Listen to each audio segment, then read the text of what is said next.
Siglato in Lettonia un protocollo di collaborazione culturale, economica e di amicizia tra il comune di Palma di Montechiaro e quello di Gulben.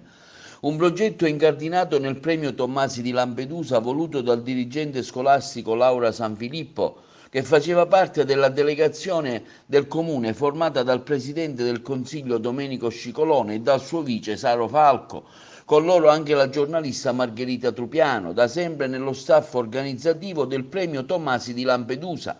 Interessante momento quello dell'inaugurazione del castello Strameriena, di proprietà della moglie di Tommasi di Lampedusa. Sentiamo alcune interviste raccolte sul luogo. Sì, dal 2013 che ho organizzato il concorso di letteratura, arte e musica dedicato a Giuseppe Tomasi di Lampedusa e questo diciamo, è stato un percorso in crescendo.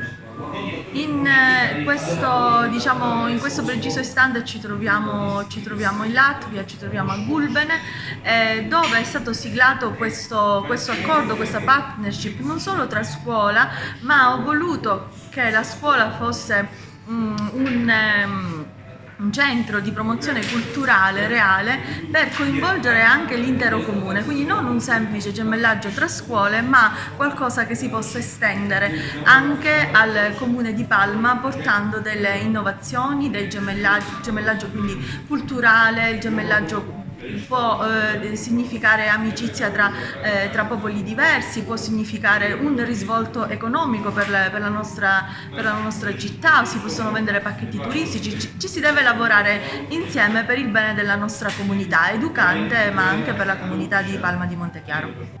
Allora, un'esperienza veramente emozionante, ma soprattutto importante per la nostra città, per la comunità che rappresento, ovvero la città di Palma di Montechiaro. Abbiamo siglato questo gemellaggio con il comune di Gulbene e spero potrà essere molto importante per l'obiettivo che ci siamo prefissati all'inizio, che è quello di intrattenere scambi culturali ed economici con la città di Gulben. E spero che potrà portare a Palma di Montechiaro nuove esperienze e nuove conoscenze. Allora, come ha detto bene il nostro Presidente del Consiglio, è stata una bellissima esperienza ed è una cosa che ci ha colpito veramente, perché qua la città di Gulbene ha avuto un'ospitalità su di noi veramente fantastica. Poi, come posso dire, io ringrazio Stefano Castellini, il nostro sindaco, che ha permesso tutto questo, diciamo, e grazie anche a Laura Sanfilippo, la preside della scuola, Tomasi. È stata un'esperienza magnifica, veramente. E anche stasera abbiamo partecipato all'inaugurazione del castello.